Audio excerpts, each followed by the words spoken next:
का बेलपत्र का वृक्ष होता है। बहुत सावधानी से सुनिएगा।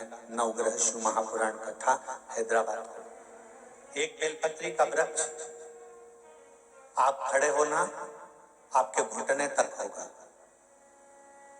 एक बेलपत्री का वृक्ष आपके कंधे तक होगा। एक बेलपत्री का वृक्ष आपके सिर से ऊंचा होगा। गौरी, कात्यायनी और महालक्ष्मी, तीन बेलपत्री के वृक्ष की अवस्था रहती है। कौन से बेलपत्री के वृक्ष से पत्तियों को तोड़ा जाता है? जम के बोलो जरा। कौन से बेलपत्री के वृक्ष से पत्तियों को लिया जाता है? गौरी से? बोलो जरा। नहीं। कात्यायनी से? नहीं। बेलपत्री की पत्तियों को लिया जाता है महालक्ष्मी से। किससे लिया जाता है?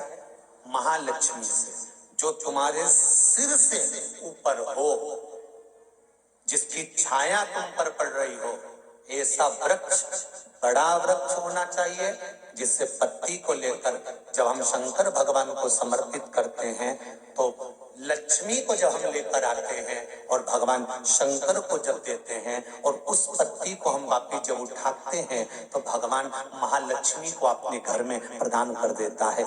ऐसी वृक्ष से पत्तियों को लेना चाहिए। पर आज के जमाने में लोग इतने समझदार हो गए, बड़े वृक्ष से कौन पत्ती तोड़ने जाए, छोटे छोटे वृक्ष लगे, उन छोटे से वृक्ष में से पत्ती तोड़ ली, छोटी सी पत्ती तोड़ ली। अरे शास्त्र कहता है, यहाँ तक वर्णन करता है शास्त्र, अगर आपके घर में तुलसी का पौधा छोटा है तो वो कुमार अवस्था का होगा। वो तुलसी का पौधा जब घेर घमोर हो जाता है तब अखंड सौभाग्य को देने वाला हो जाता है। उसमें से पत्तियों को उतारा जा सकता है, उसमें से आप कोपल को उतार सकते हो, उसमें से पत्ती को आप उतार सकते हो। उसी तरह बेलपत्री के वृक्ष में भी जो वृक्ष लक्ष्मी महालक्ष्मी का तुल्य हो, उसमें से आप बेलपत्र को उतार सकते हो। छोटे छोटे वृक्ष की पत्ती को तोड़ना ये उसमें का है जैसे छोटी अवस्था की कन्या के साथ में अपशब्द कहना, ताने देना या उसको आड़ा टेढ़ा कह देना।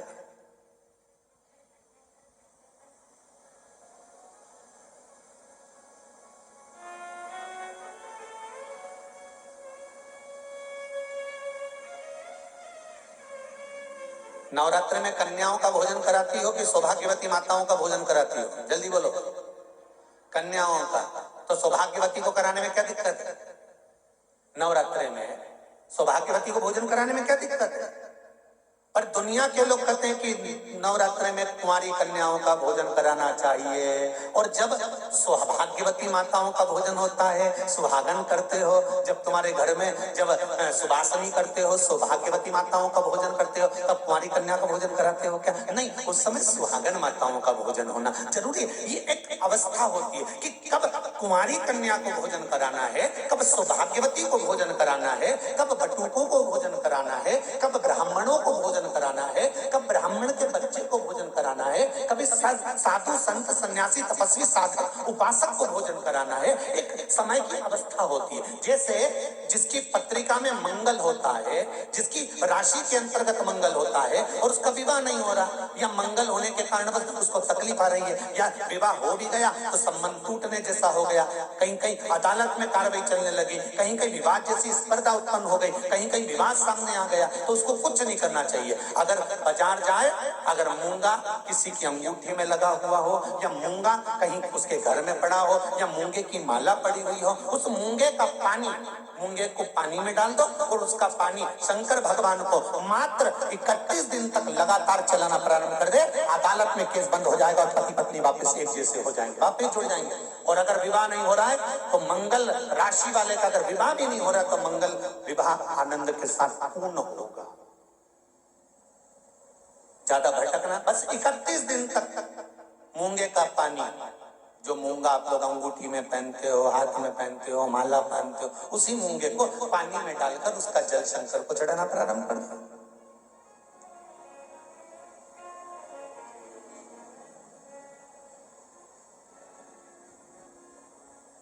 मूंगे के शिवलिंग का निर्माण किस देवता ने करा था? लिंग पुराण में आता है, शिव महापुराण में भी है। अगर आपके घर में गीता प्रेस गोरखपुर की शिव महापुराण की कथा हो तो उसमें भी पढ़िएगा कि किस किस देवता ने कौन कौन सा शिवलिंग का निर्माण किया है। मूंगे के शिवलिंग का निर्माण सर्पों ने करा था।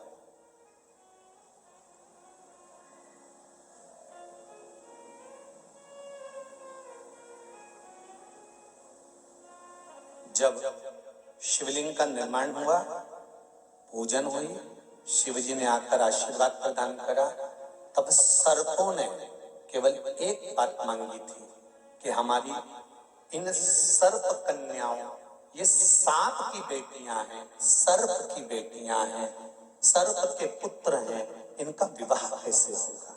कौन होगा जो इनसे विवाह करेगा? इन सर्प कन्याओं का, इन सर्प वरों का विवाह होगा कैसे? शंकर भगवान ने कहा तुम चिंता मत करो, तुमने मूंगे का शिवलिंग का निर्माण कर कर मेरी पूजन करी है। जब जब एक लोटा जल समर्पित होगा और जो हृदय से मुझे चढ़ाएगा, उस कन्या के विवाह का, उस वर के विवाह का भार मेरे माथे पर आ जाएगा और मंगल विवाह मैं करूंगा। ये शिव वचन है।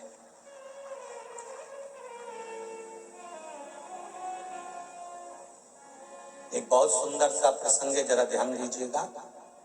कई लोग कहते हैं हमारा गुस्सा कंट्रोल में नहीं आता, हम बहुत गुस्सा आता है गुरुजी। कोई कहता है मेरी बहू को गुस्सा आता है, कोई कहती है मुझे गुस्सा आता है, कोई कहता है मेरे बेटे को आता है, कोई कहता है मेरे बच्चे को आता है। गुस्सा कंट्रोल नहीं होता, अपशब्द निकल जाता है, ताने निकल जाते हैं, आड़े टेढ़ा निकल जाता है, आप शब्दों पर अपशब्द निकल जाते हैं। बाद में पछतावा भी होता है, बाद में दुख भी होता है, बाद में मन में सोचने में आता है कि ये क्यों हो गया। तो कुछ दिन मूंगे का पानी, अगर मूंगा नहीं हो तो केवल जल का पात्र, उसमें केवल एक हरी मूंग डालकर शिव जी को वो जल चढ़ाना प्रारंभ कर दो। 15 दिन 20 दिन प्रतिदिन शंकर को जल चढ़ाना प्रारंभ तो करो। क्रोध कितना भी तेज आ रहा होगा, संयम में आना प्रारंभ हो जाएगा और मुख से अपशब्द निकलना बंद हो जाएगा। संयमित वाणी के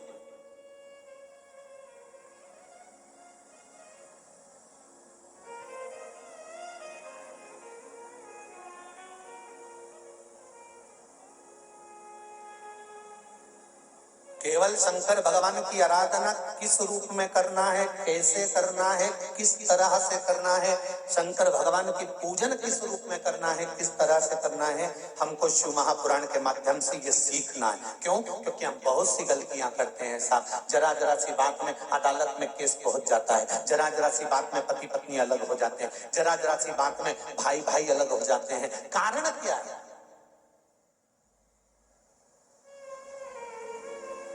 उसका कारण क्या है?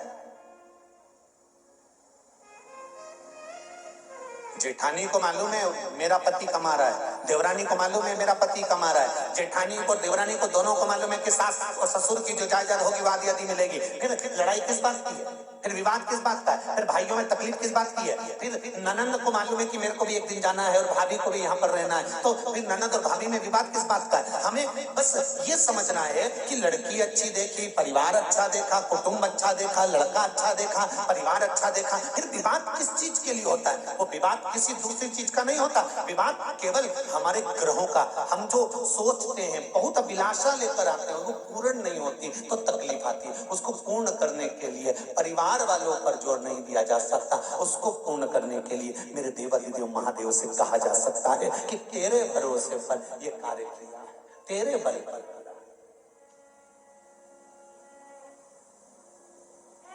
विदुरानी ने कहा भगवान कृष्ण से,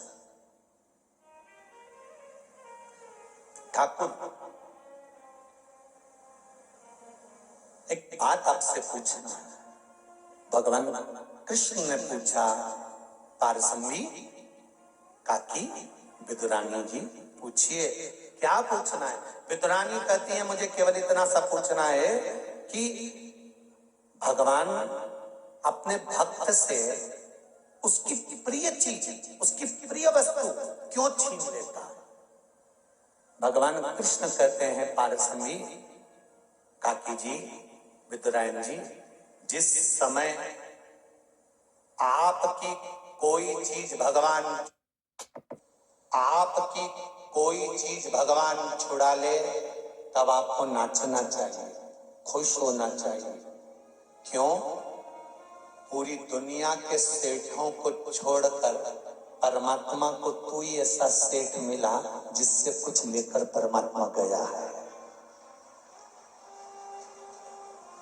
पूरी दुनिया के सेठों को छोड़कर परमात्मा को केवल तू सेठ मिला, तेरे पास परमात्मा आया और तुझसे कुछ लेकर गया है। जब तुम्हारी कोई वस्तु तुम्हारे पास से चली जाए, कोई चीज तुम्हारे पास से चली जाए, तो उसमें दुख नहीं मनाना, परमात्मा ने दिया था, परमात्मा लेकर चले गया, उसमें तुम प्रसन्न होना कि वो देव अधिदेव महादेव ने दी थी और उसने वापिस ले ली है, उसमें दुख नहीं करना।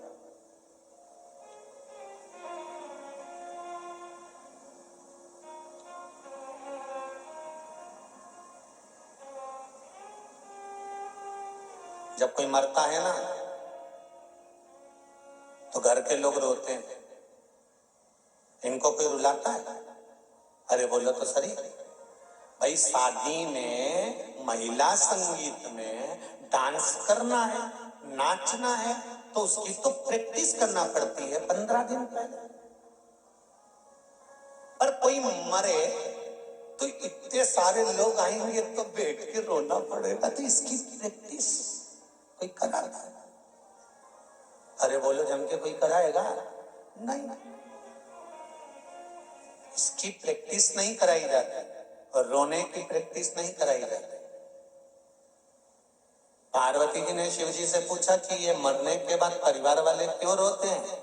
शंकर भगवान ने कहा, ये मरने के बाद परिवार वाले व्यक्ति के लिए नहीं रोते, वो इसलिए रोते हैं कि इतना भरा पूरा मेहनत कर कर कर चले गया, सब जोड़ कर छोड़ कर चले गया, जिंदगी के सुख के दिन आए थे और तो रोटी सुख से नहीं खा सका, पूरी जिंदगी कमा कमा कमा कमा आखिरी में छोड़ा गया और फोटो पे प्लास्टिक के फूल की माला चढ़ गई। इसलिए रोना आ रहा है कि सब छोड़ कर चले गया। जो जिंदगी भर मेहनत करी, अब खुशी का समय आया था, अच्छा समय आया था, गोल्डन समय आया था और बड़ा सुंदर समय आया था, जिस समय खाने की समय था, एंजॉय का समय था, फुल एंजॉयमेंट जीवन को जीना था, उस समय पर जाने का समय हो गया।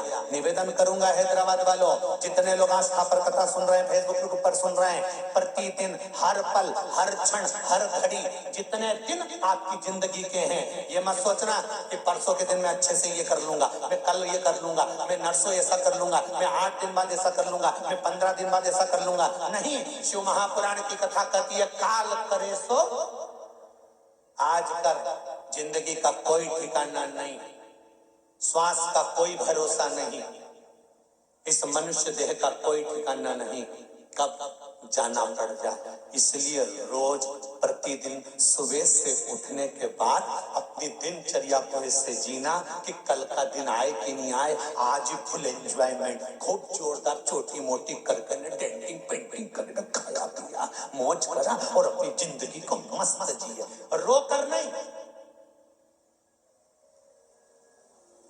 नहीं तो सुबह से उठे और रोकर जिंदगी जी रहे, बहू ने ऐसा कर दिया, सास ने ऐसा बोल दिया, देवरानी ने ऐसा कर दिया, नंदन ने ऐसा कर दिया, तुम्हारे भाई ने ऐसा कर दिया, तुम्हारे बंधु ने ऐसा कर दिया, काका जी ऐसा बोल रहे थे, रिश्तेदार ऐसा बोल रहे थे, फूफा जी ऐसा बोल रहे थे। नहीं, सुबह से उठो और चेहरे पर स्माइल हो और मुख पर श्री शिवाय नमस्तुभ्यम हो। घर के लोग भी कहें बहू आज बड़ी प्रसन्न दिख रही है, तो कह देना शिव महापुराण की कथा में जीने का तरीका सीख लिया है, कब मर जाऊं ठिकाना नहीं, इसलिए रोज एंजॉयफुल जीना चाहता हूं।